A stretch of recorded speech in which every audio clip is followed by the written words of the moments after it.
Bonjour, bonsoir. Bon, il fait un peu sombre, mais ça va faire l'affaire.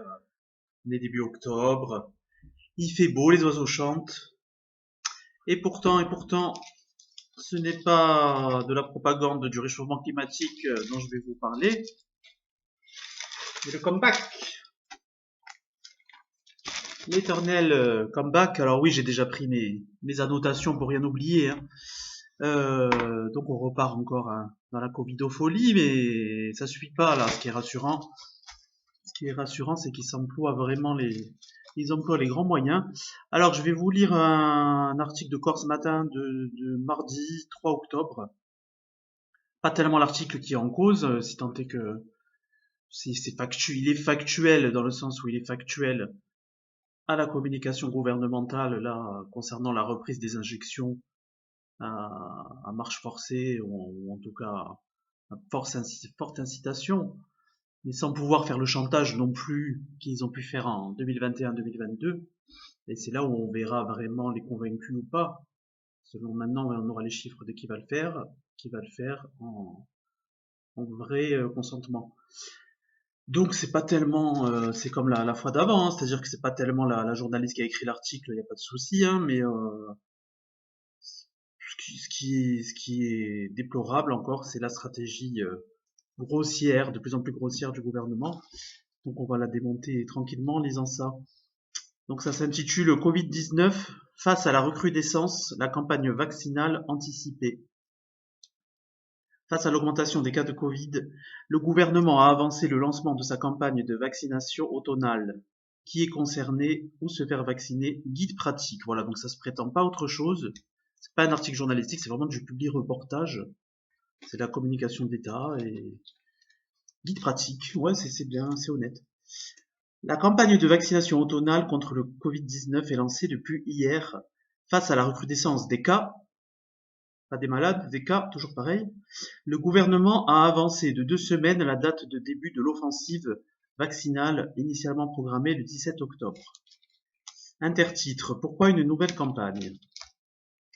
Il faut dire que le virus qui s'était fait oublier cet été, comme chaque été, c'est vrai qu'en général les virus ils aiment bien quand le froid revienne, donc il s'est fait oublier cet été, mais comme il s'était fait oublier à l'été 2020, 2021, 2022, et comme la majorité des maladies infectieuses d'ailleurs, qui se font oublier l'été.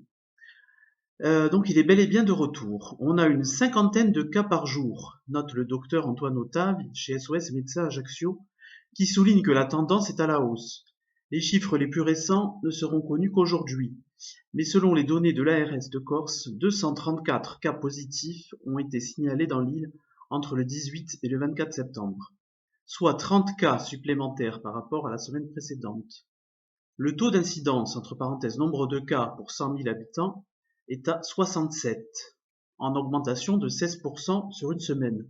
Donc je rappelle le taux d'incidence, c'est ce gadget donc on utilise en mentionnant un chiffre et non un pourcentage. Alors toutes les autres données sont en pourcentage. Alors pour vous faire une idée, en pourcentage, la positivité donc sur 100 000 habitants, ça revient à 0,067%.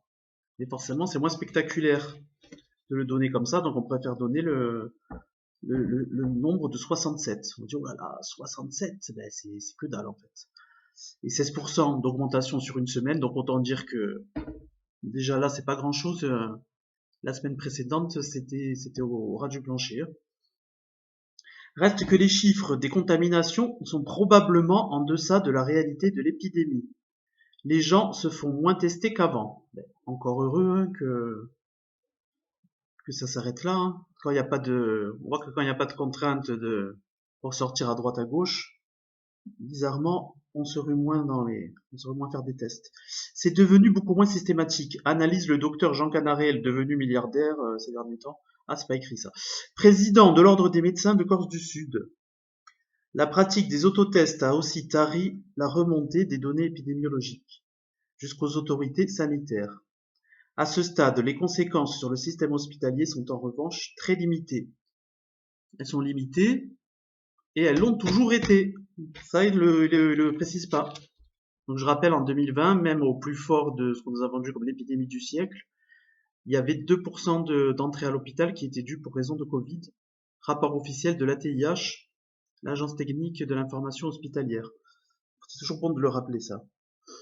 Alors après, qui est concerné? La vaccination est gratuite et accessible à tous. Gratuite dans les faits en y allant, mais on sait que dans les comptes de l'État, elle coûte cher et très cher. Elle a contribué à la ruine générale.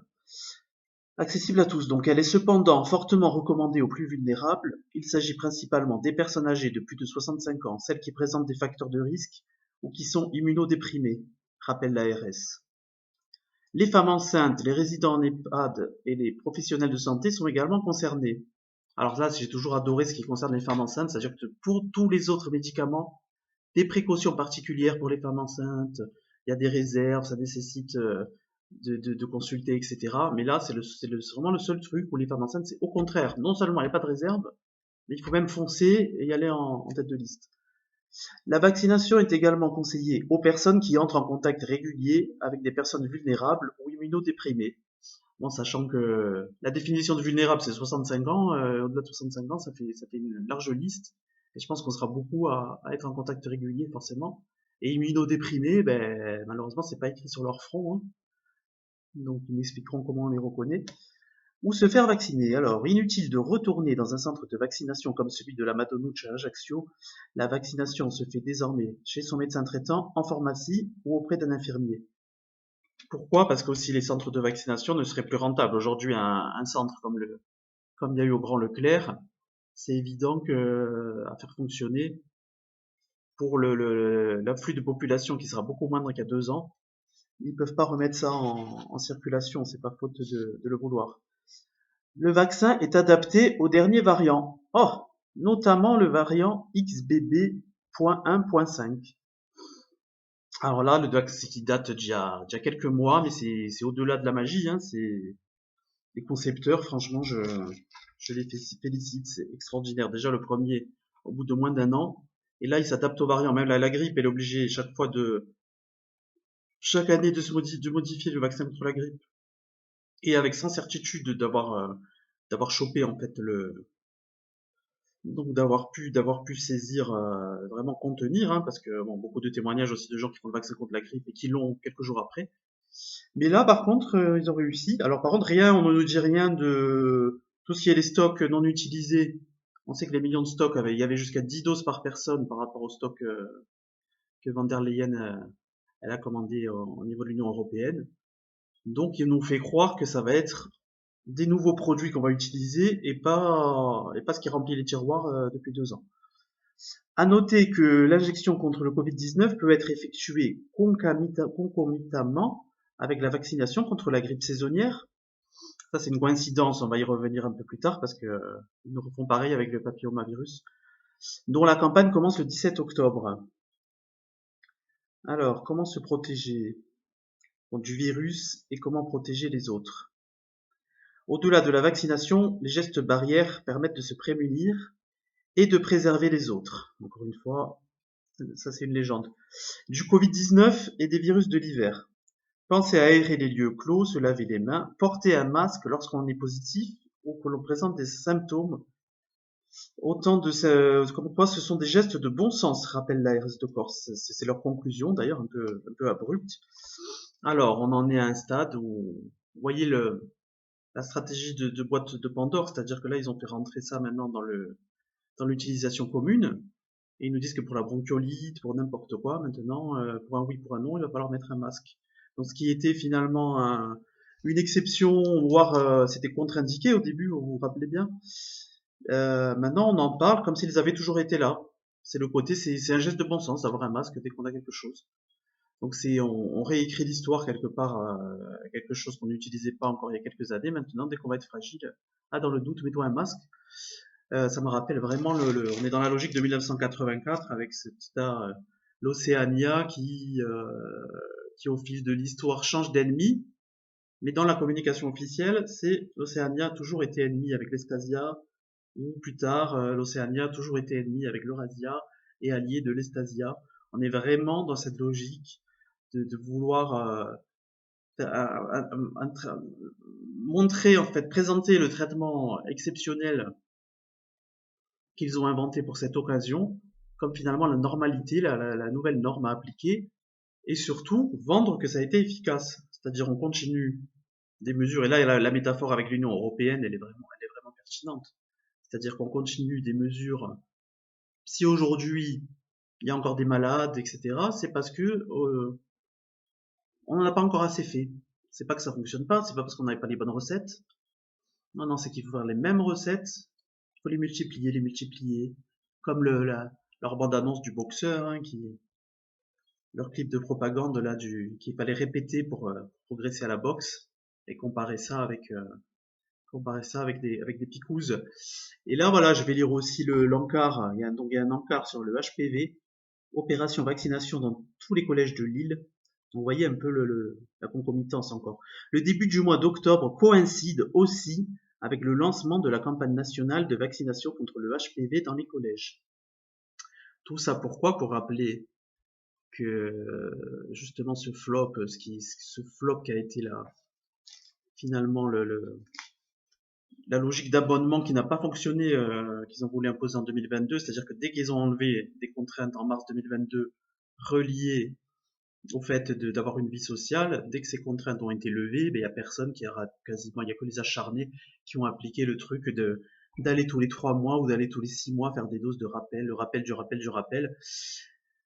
Et là, ça montre que avec cette concomitance à la fois pour le papillomavirus et pour la grippe, on veut intégrer vraiment des injections comme quelque chose, comme banaliser en fait, vraiment banaliser la concomitance et banalise l'acte de vaccination qui est quand même quelque chose avec de possibles conséquences et qui doit être ciblé. Et donc là, il y a les jeunes, parce que comme sur le Covid, ils n'ont pas réussi à mettre les jeunes. Menée conjointement par l'ARS et les services de l'éducation nationale, cette opération concerne tous les élèves de 5e, garçons et filles confondus, dont les parents ont remis une autorisation et doit s'étendre sur 15 jours. Gratuite, elle sera renouvelée début avril pour la seconde injection. On y est encore. Cette campagne vise à élargir la couverture vaccinale contre le papillomavirus en France. Celle-ci est très faible sur l'île, 20,9% des filles de 16 ans sont vaccinées selon l'ARS de Corse. À titre de comparaison, en France métropolitaine, la couverture vaccinale chez les filles de 15 ans est de 39% et passe à 48,7% chez les filles de 18 ans, selon Santé publique France. Seuls 8% des garçons de cette classe d'âge sont par ailleurs vaccinés. L'objectif attendu pour cette première édition de la campagne est d'au moins 30% des élèves vaccinés au collège à l'échelle nationale. Le nombre d'élèves vaccinés dans le cadre de cette campagne sera communiqué par Santé publique France en 2024. Le gouvernement vise 80% de vaccination de cette classe d'âge d'ici à 2030. Chaque année en France, 6400 nouveaux cas de cancer sont causés par des papillomavirus humains. Il s'agit principalement de cancers de sphère sexuelle et ORL. Or, le vaccin prévient jusqu'à 90% des infections HPV. Encore ces pourcentages, on ne sait pas d'où ils sortent, mais qui se prémunissent au cas où on garde 10% de réserve au cas où la personne qui soi-disant se protège chope quelque chose. Essentiellement transmise lors de rapports sexuels. Alors c'est là où c'est encore plus... Il y avait des moyens aussi c'est plus à la mode la protection pour les rapports sexuels, on n'en parle plus. Donc pour moi, tout... c'est avoir mis un calendrier en fait qui regroupe ces trois vaccins simultanément ou 10 vaccins, c'est tout sauf une coïncidence. On va pas être... pas besoin d'aller chercher loin. C'est une confusion volontaire. Et ça rajoute à cette logique d'abonnement, de normalité, d'actes du quotidien, d'aller se faire piquer comme on va acheter du pain ou comme on va aller faire une petite marche en fin de journée, quoi. Donc encore une fois, j'ai oublié, j'ai oublié de dire 2-3 trucs, mais c'est pas grave. Il faut rappeler que 2020, il faut rappeler que la crise économique qu'on traverse, elle est intimement liée de près ou de loin aux choix qui ont été faits en 2020. Il ne faut pas nous expliquer que l'inflation, tout arrive, l'augmentation des prix des matières premières enfin, qui n'augmentent pas en vrai. C'est à la consommation que ça augmente, mais en vrai, elles ont même plutôt tendance à baisser les matières premières. Mais le prix de l'essence, on voit bien que le prix de l'électricité, on voit bien qu'il faut rattraper quelque chose et que, par contre, on n'a à aucun moment, et c'est ce qu'il va falloir absolument ça va avoir lieu à travers des procès, hein, de toute façon c'est en cours et il y a des gens qui travaillent ça bien mieux que que la poignée de citoyens qui avons dénoncé déjà cette nouvelle cette emprise qui s'est installée. Et en fait, ce redéfinition, ce changement civilisationnel auquel on, auquel on va se heurter à terme. Donc il y en a qui l'ont fait bien mieux et on verra, on suivra en souhaitant qu'il y ait un renversement, que ce soit populaire ou que ce soit par des instances juridiques. Mais maintenant, reste à savoir dire non simplement. C'est pas le mot résistant, je l'ai toujours trouvé un peu trop fort, mais peut-être simplement, simplement avoir l'esprit critique et se rappeler leurs erreurs, leurs mensonges, ne pas les excuser et voir que voir que la suite qui est racontée en ce moment, c'est une continuité de tout ça. Il y a dans leur l'impression qu'il y a de l'improvisation, mais tout est cohérent dans leur monde. Voilà, bon, c'est encore 16 minutes de trop peut-être, mais on va faire ça comme ça. Bonne soirée.